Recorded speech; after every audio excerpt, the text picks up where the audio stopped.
Now, the Buhari administration had been commended by various multilateral agencies such as the World Bank and the IMF for the tough fiscal and monetary policies that attended the virus pandemic period. Now, over the long term, the size of Nigeria's economy, or GDP, is projected to trend around $445 billion this year and up to $450 billion in 2023. And that's according to econometrics models. But is Africa's largest economy running at full GDP speed? And how does an estimated $445 billion economy leave so many of its citizens behind and attract a very low level of foreign investment? This is raising the curtain on this two-part conversation with Professor Franklin Ugu, who is the director of Sustainability Center at the Lagos Business School. Professor, a good evening to you. Thanks for coming. This is our first time of coming through in the new year, so we can do that now safely. Happy New Year. From this distance. Thank you. It's good to have you. Thank you very much. This is the GDP latest numbers is out, and we can always spend time talking about the various numbers. But more important is to try and understand GDP. So my first question is, how is the Nigerian GDP structured? And what does it really reflect? I think, of course, because of our, will I say, wrong or flawed dependence on oil, the GDP has been structured largely as oil sector and non-oil sector. I mean, of course, oil we know because that's where we get most of our revenue, most of our what we do. But in terms, then other sectors are now put together as non-oil sector: agriculture, manufacturing, mines and steel, all the other sectors. So that's mainly how the GDP is structured. But the question then is that the way it's supposed to be structured? In terms of oil, how much is it contributing and how much is the non-oil contributing? So I'm not sure it's the right way to structure a GDP actually, given the different sectors that we have. Oil is just one of the sectors. Does the structure of the GDP actually reflect the country, the structure of the countries, politically speaking or whatever? It does, and it gives you a sense of where the government attention or where the government reliance is. So in Nigeria, for example, the main reason why we rely where we say oil and non-oil sector is because our main source of revenue is oil.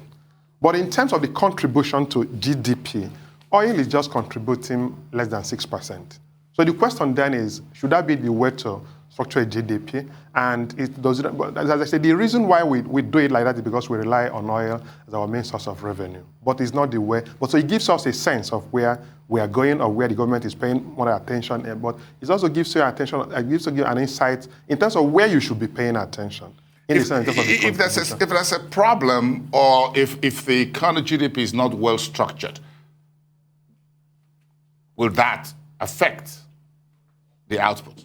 Of course. So typically, if you look at Nigeria now, so we say that GDP has grown, but however, poverty is there, insecurity is there, and we don't have power, we don't have this. So it tells you also that the GDP is not properly structured, because if it's properly structured, it means that the different sectors should actually contribute reasonably in certain ways that will encourage you to say, okay, this GDP is well diversified, is well structured, as the case may be. But a situation where you have the main source of revenue is contributing less than 6% of the GDP, and the 90-something% of the GDP is not the main source of revenue for the government, it tells you that something is amiss somewhere. Is it about, when you talk about GDP measurement, is it about what it contributes to the government, or just an aggregate of everything that we do and a measure of our wealth as a country? Of course, GDP is an aggregate of our output and all that. But we're talking about the source of revenue of the government. So they are not the same thing, but they are related as well. So where the government gets its money to drive the economy is from oil. But what I'm trying to say is that the oil is not contributing enough when you talk about the basket of all the different sectors that contribute to that GDP. So the question then is, why do we rely too much on oil for our revenue? Why is that other sectors of the economy are not contributing as the oil in terms of revenue? It means that if they are contributing, it means that the GDP itself will also increase significantly. Because if we are relying on 5% of the GDP as our main source of revenue, what happens then when 96% of the GDP is more or less contributing also as oil is contributing. I'm sure, I hope you get the... Yes, I'm trying to understand it. This is economics, and that's why those of you economists will try to get your sense of how things are, because I'm trying to how we can balance our oil and non-oil exports. If you try to unpack the sectors in the GDP, the oil sector has just only 1 or 2, 3, 4 headings. Yes. Then you've got a whole lot more in the non-oil. But when you begin to look at the numbers, it looks like a lopsided. Exactly. It's not really balanced. It's like this vehicle not really balances it well. So we need to rebalance the GDP. We really need to rebalance. So a typical example, if you look at the growth sectors, so the key contributors to GDP. So you have agriculture, you have manufacturing, you have the services. But the question then is, how much is agriculture contributing to the revenue of the government? Or how much is agriculture contributing, let's say, for example, job creation? Let's say, for example, in terms of disposable income of Nigerians, let's say, for example, the revenue from the firms, let's say, for example, the contribution of agriculture in the stock market and all that. So that gives you an idea of how we can rebalance the GDP. So if you look at manufacturing, for example, again, of course, this is a market of 200-something million people. Interestingly, manufacturing is not doing what it's supposed to do to serve these 200-something million people. To now cover this, we have to be import dependent in terms of importing almost everything that we need. So how do we restructure it to ensure that agriculture and manufacturing, so agriculture provides the food we eat and we can also export, and manufacturing also provide the goods that we use in our daily activities. So that's the way. So when you now talk about services as well, how do we also support some of these growth sectors to start coming up to achieve what we're supposed to achieve? Is that an underbelly of this talk about tax and revenue that is not coming, that it looks almost impossible for us to get a hold of? Yeah, so it is highly related. So when you talk about in terms of how do we increase our revenue, there was a report that said that before you know it, we're going to be using about 90% of our revenue to service our debt. And some people will say, okay, well, the best thing to do is to increase the tax net. But increasing the tax net is number one. But what is more important is how do we utilize these different sectors so they can produce more and they can now pay more tax to the government. So the question is, how do we expand the GDP so that they can now pay more tax to the government? It's not really about increasing the tax net. I'm thinking of how we have about $445 billion GDP that is powered by generator. You can hear the hum of the generator that will power these studios and live discussion. So how do you power a $445 billion, $200 million, 200 million people, and it's all on generator? You're going to try and help me find a solution to that. That's when we'll come back, everyone.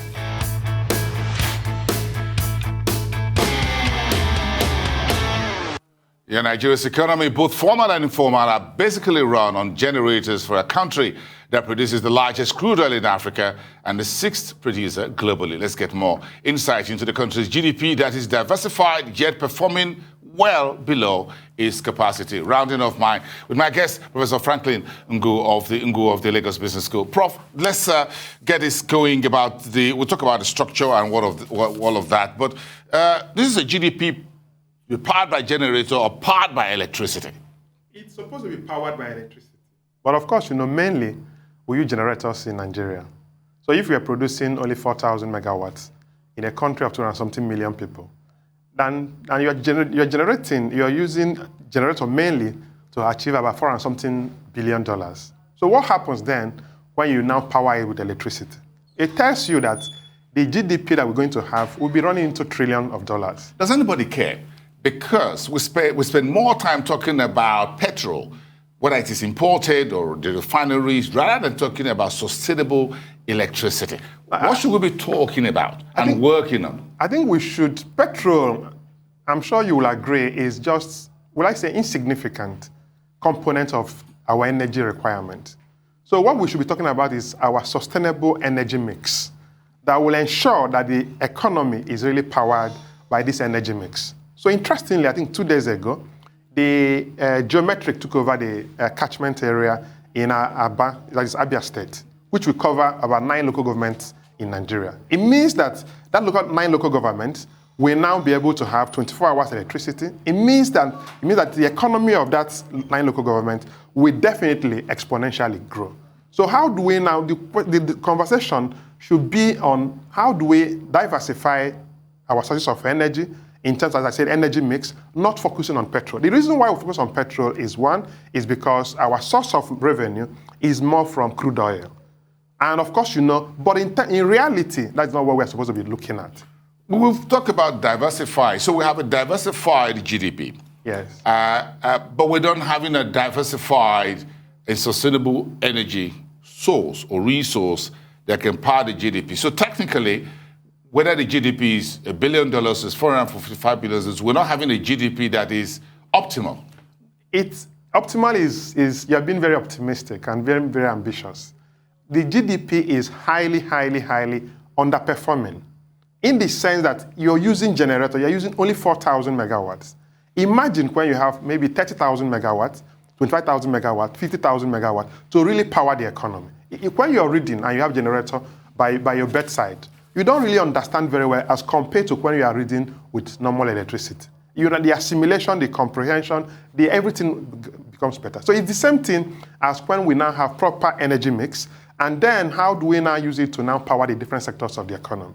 So there's anybody saying that the GDP is growing at 3.something%. That's fine, it's commendable, it's good. But the question then is that where we're supposed to be? But we've done 6% before, and some folks says didn't put food on their table. Exactly. So if we have GDP growing at 6%, 7%, but poverty remains a big issue, unemployment remains a big issue, insecurity remains a big issue, infrastructure remains a big issue, it means that the GDP is not really working very well. It means that it is highly, highly underperforming. It means that the sectors are also underutilized and underperforming. So we can't and we shouldn't just celebrate the fact that we do, whether it's 3.4%, whatever it is. It means we're just surviving.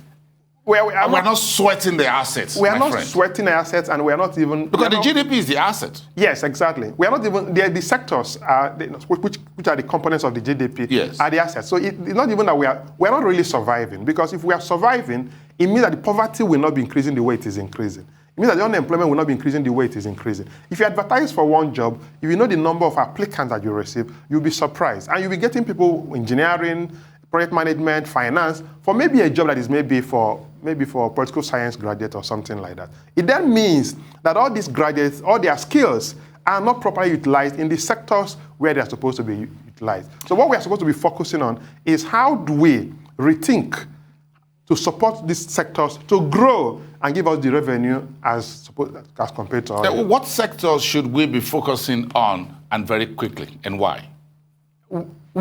Two main sectors, at least now, agriculture and manufacturing. Why is that it's 200 million people. One, we need to consume, we need to eat. We are importing most of the food that we are eating. So one is, let's even become self-reliant. And because when you eat, you have the energy to work, to produce. So how do we focus on agriculture to move it from its contribution of 20-something% to about 50-something%? Because that's the area we have comparative advantage. The secondly is manufacturing. As I said, Nigeria, there's a debate whether we are still in first industrial revolution. Meanwhile, the global economy is talking about the fourth industrial revolution.